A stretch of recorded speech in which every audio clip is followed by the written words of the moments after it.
Alright, magandang araw po sa inyong lahat mga kababayan, Batang Maynila to. Hindi pa po tuluyang bumabalik yung ating boses, pero kaya pa naman natin magsalita. Hindi ko lang kaya palagpasin itong ginagawa ni Libiste, lalong-lalo na kay Yussi Claire Castro. Kasi mga kababayan, ito si Libiste, ito na ata yung pinakabatang politiko na nakita ko na sobrang paepal. Sobrang paepal, sobrang pabida-bida, sobrang pa-victim, paawa effect. May paiyak-iyak pa to. So hindi magtatagal. Makikita mo na to na talagang magiging isang trapo. Ngayon pa nga lang parang trapo na dating niya para sa akin eh. Masyadong pabida, mga kababayan, pabida-bida.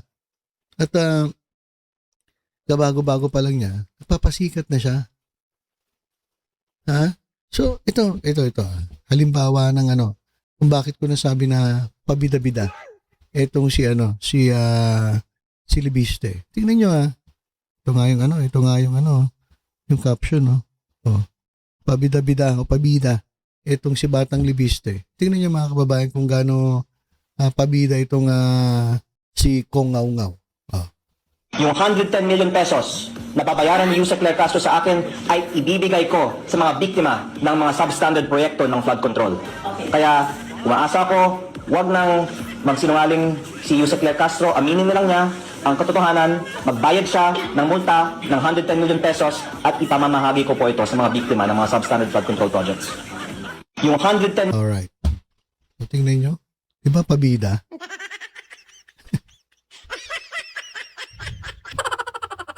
Pabida, payabang.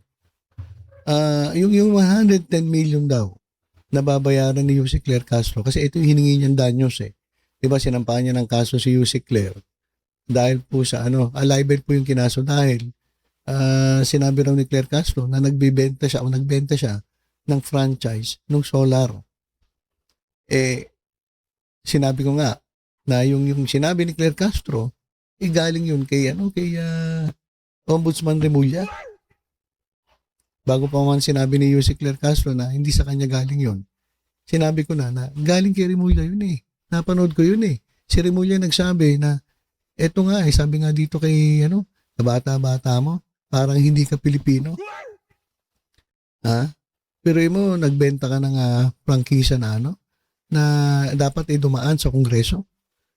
So, kay Ombudsman Remulla nang galing na diniscuss lang ni Claire Castro.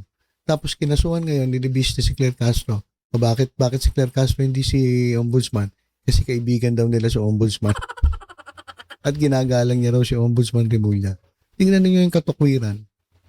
'Di ba? So doon pa lang.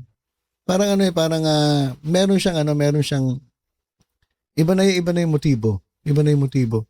At mamaya malalaman natin kung ano yung dahilan kung bakit si Yussi Claire Castro yung sinampahan niya ng kaso. Maya-maya ng konti. So ito mga kababayan, itong tulonggis na ito, pabida, ay yabang. Hindi pa naman sila sigurado mananalo. Ba't kailan ba nanalo yan si Atty. Topacio? Ay yabang na. Pamimigay niya raw yung danyos. Yung danyos. Kailangan pa ba sabihin yan? Kung gagawa ka ng kabutihan, kailangan pa ba i-broadcast yan? Kailangan pa ba ipagsabihan sa harap ng media? So, ano yan? Paepal. Pabida-bida. Di ba pagtutulong ka, kung ikaw ay talagang philanthropist, hindi mo naman kinakailangan i-broadcast yung pagtulong mo kung sakali man totoo yung sinasabi na itong tulonggis na to. O nagpapabida ka lang, pabida-bida ka lang. Di ba? Pabida-bida eh. Ibibigay ko ang 110 million sa mga biktima ng flood control. Alam mo naman, may naniniwala sa'yo.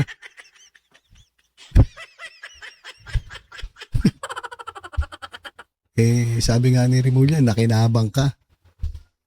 Nakinabang ka dun sa sa pagbenta mo ng solar. Doon ka yumaman na iniimbestigahan na yan ng ombudsman.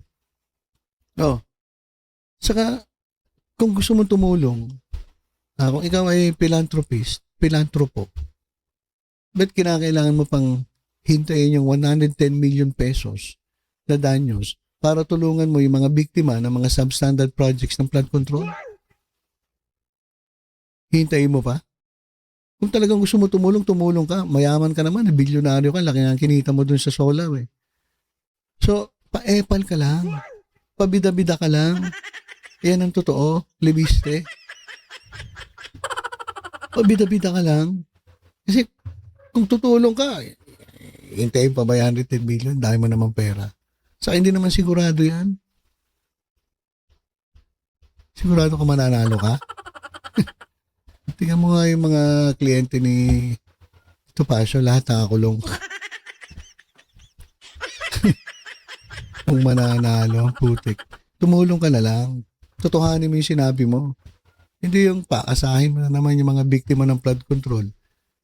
Kung hindi ka manalo, na sigurado naman tagilid ka kasi ang daming lumabas sa social media na inamin mo na yung prangkisa, yung kumpanya mo na may prangkisa, yun yung naibenta mo na ikaw ay divest ka doon sa kumpanya.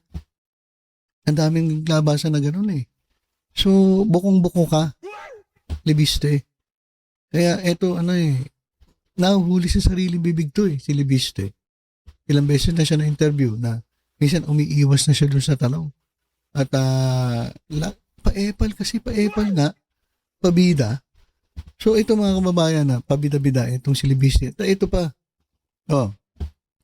Yung sinasabi niya na nagurgurin niyo ako. Ano lang daw yun? Antics lang.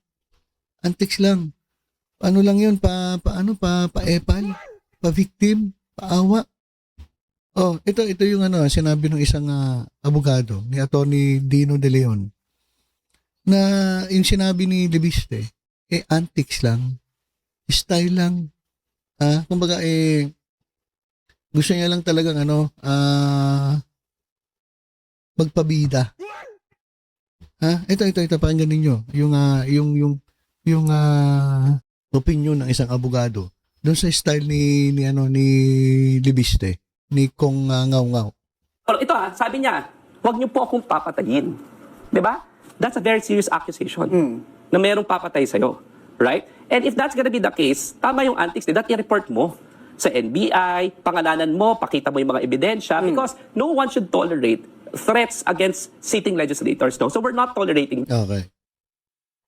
So, kung sinasabi niya, meron daw mga threat sa kanya, tama si attorney. Bakit hindi mo i-report? Ang katulad ng kay Claire Castro. Si Claire Castro nakakita ng post na kung saan siya po ay mukhang binabantaan. Okay. So, kung may nakita kang pagbabanta, i-report mo. Hindi naman necessarily i-demanda mo. I-report mo lang. Kagaya ng ginawa ni Claire Castro, i-report niya sa NBI. Ito nga si Trixie Cruz Angeles, yung Facebook page. At yung Ahmed, yung partner ni Zoraida. Sabi ni Marley kayo, na hindi ako nagsabi nun. So, i-report mo. Hindi yung magdadakdak ka dyan, medyo ipaiyak-iyak ka pa. So, yun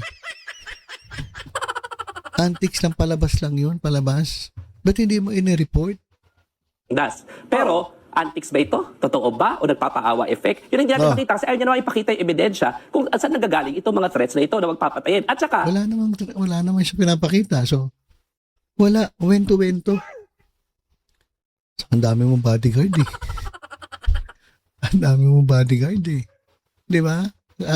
Kong Ngaw-Ngaw. Ang dami mong bodyguard Tapos kung meron ka mang ganong banta sa'yo, sigurado dadagdagan mo yan. Yung security mo. Bilyonaryo ka Ang laki na kinita mo dyan sa solar Tapos, parang palalabasin mo na meron siya yung banta. Tapos ituturo mo sa administrasyon. Ipakita mo yung resibo mo. Di ba? Saka, dami mo naman security.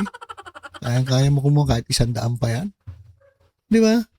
So, ano lang to, palabas lang. Antics. Ngayon pong nararanasan ninyo, yung mga ginigipit. Yung mga ginigipit. Supposedly, yun yung, ano nyo yun yung script ninyo, ginigipit kayo dahil nagsasalita kayo against corruption. Sana naman po, the same po, ganyan po kayo ka-consistent, no? Na yung mga ginigipit at pinapatay, you say something against it. Pero parang po yung buong pamilya ninyo, kasama po kayo, nananahimik, lumalawakan yung patayan sila yung Rodrigo Duterte at saka maraming ginigipit nung panahon ni Rodrigo Duterte. Dahil ba nakuha mo yung prangkisa nung panahon ni Rodrigo Duterte? Kaya hindi ka... Ako? Mga kine-question na. Kine-question ka na. Yung mga ganyang death threats pala, masyado kang apektado. Yung mga ganong-ganong klase, mga gurguran. Tapos, ba't tahimik ka? Oh, dapat nagsalita ka rin. Bakit tahimik ka? Tungkol dun sa sa nangyaring mga tukang-tukang ng panahon ni Duterte. Oh, dahil ba naibigay sa iyo yung prangkisa? Naibigay sa iyo yung prangkisa dahil malakas ka kay Duterte? Oh, kaya tahimik ka pagdating, ganyan. Tahimik ka pagdating dun sa tukhang. Tapos ngayon ang ingay-ingay mo na wala ka namang ebidensya na ikaw ay gugurgurin. So, ano to, attorney? Palabas lang ba talaga ito?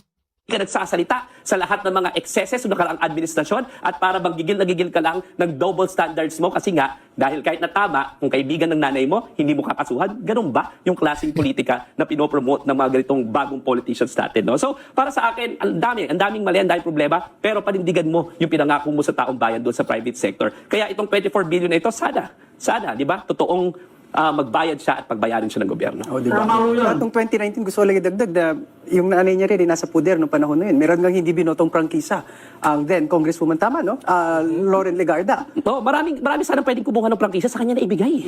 And it's a privilege, di ba? So, gampanan mo, hindi yung ibenta mo. At nagising ka na isang umaga, pinabili ka ng suka, gusto ko na maging congressman, ayoko na i-deliver yung nakuha ko kasi napagkakitaan ko na. Ganun ba yun? Kasi naibenta ko na. Ganun ba yun? Di ba? Dapat hindi ganun no? So, oo, marami pang mga instances na kailangan natin tingnan mabuti kung ano talaga nangyari dito. But definitely, if hindi niya na-fulfill yung pangako niya, kailangan pagbayaran niya yun. Okay. Sige, tubig na kayo, tubig na. Tubig na. Okay. So, yan mga kababayan. Magbayad ka na lang, libiste. Ikaw yung magsalita ng totoo. Binabaliktad mo pa si Claire Castro. Ikaw ang magsabi ng totoo. Kasi kitang-kita naman na talagang inaamin mo na nagbenta ka. Tapos ito mga kababayan. Sabi ni Libiste, okay. Para sa mga nagnanais na ang ating gobyerno ay makakuha ng tiwala ng taong bayan, dapat siguro palitan na si Yusek Claire Castro bilang Yusek, lalong-lalo siya ay may kaso. Tingnan niyo yung sinabi ni Libiste. Tanggalin na si Castro. Palitan na. Lalong-lalo siya ang may kaso. Siya ay may kaso. Sino ba nagkaso? Di ba ikaw? So ano ibig sabihin nun? Yun ang motibo mo. Kasuhan si Claire Castro para meron ka makitang butas kay Claire Castro para manawagan ka na paalisin siya o palitan sa pwesto. Yun po yung dahilan Hindi naman siya nag-file ng kaso dahil may sinabi si Claire Castro. Dahil unang-una, hindi naman galing kay Claire Castro yun, kay Ombudsman Rimulya. So, ang talagang talagang motibo niya, ayan, lumabas na. Birahin, etong si Claire Castro. Ginawa niya tignan mo, lalong-lalo siya ay may kaso. Ang kaso siya yung nagkaso So, ginagamit niya ngayon yung kanyang pagkaso kay Claire Castro bilang butas para patalsikin si Castro doon sa kanyang pwesto. So ganyan ka tuso. Tuso na rin mga kababayan Kasi nagtatabi kay masyado ka nagtatabi kay Atty. Topacio. So yun yung dahilan niya. Hindi dahil nasisira yung kanyang reputasyon. Dahil una-una isira na rin naman dami na hindi niniwala sa kanya. Sabi nga ni Lacson, umiiyak to sa nanay niya. Bakit gano'n? Bakit si Lacson pag nagsalita? Hindi naman ganun. Pero ako nagsalita ang daming batiko sa akin. Kasi, obvious ka na pabida-bida ka, obvious na pa-epal ka, obvious na pa-victim ka, tapos gawa-gawa lang yung mga style mo. Kumbaga style mo bulok. Tapos ngayon mananawagan ka kay Claire Castro na patalsikin, palitan. Ang kapal na mukha mo. Hindi, sa totoo lang, ang kapal na mukha mo, libiste. Dapat ikaw ang umalis diyan sa pwesto mo bilang congressman. Dapat ikaw ang umalis. Kasi kayo ni Barsaga. Wala eh. Ginagamit nyo itong kabilang kampo, itong mga Duterte para sumikat kayo. Kasi nga naman, nakinabang ka sa panahon ni Duterte. Kaya, ayan, ano yan, bayad utang ba yan? At galit na galit ka sa administrasyon dahil nahinto yung mga proyekto na solar. Halos magkasabay daw yun nung pinahinto yung mga kontrata. Bigla ka nag-ingay. Oh. So, halata ka, libiste. At kung pananawagan mo na alisin si Claire Castro, mas gusto siguro ng taong bayan na ikaw ang maalis. Dahil ang dami ng nagawang maayos ni Claire Castro kumpara sa'yo. Ikaw, nung lumabas ka, ngaw-ngaw ka ng ngaw-ngaw. Kung ano-ano sinasabi mo. Tapos, hindi ka naman naglalabas ng ebidensya. Puro kwento. Oh. Kung pagpipilian, sinong gusto naming matanggal, ikaw na. Kaysa kay si Claire Castro, ang kapal na mukha mo talaga. Tapos ginamit pa niya yung kaso. May kaso daw si Claire Castro, kaya dapat daw matanggal. Ikaw yung nagkaso. So nahalata ka. Halatang-halata ka na talagang target mo si Claire Castro. Hindi dahil sa may sinabi siya, kundi talagang target mo si Claire Castro. Yung papagamit ka. Sa tingin ko nagpapagamit ka eh. Kaya opinion ko lang yun Sa tingin ko nagpapagamit ka doon sa mga sa kampo ng Duterte. Sayang talaga. Pero wala eh. Style mo, trapong-trapo na rin eh. Okay, so yun lang po muna mga kababayan nananawagan tong ugok na ito para tanggalin si Claire Castro sa pwesto. Sir, mas may tiwala ang taong bayan kay si Claire Castro kaysa sa'yo. Ikaw, ang dami mo nang dinakdak, di wala ka na ilatag na resibo. Puro ka lang kwento. Puro ka lang ngaw-ngaw. So kung may matatanggal o gusto naming matanggal, ikaw yun, libiste, hindi si Claire Castro. Okay? So yun lang po muna mga kababayan, tutok-tutok lang po dito sa Batang Maynila Tohit sa iba pang updates. Ingat po tayong lahat. God bless po.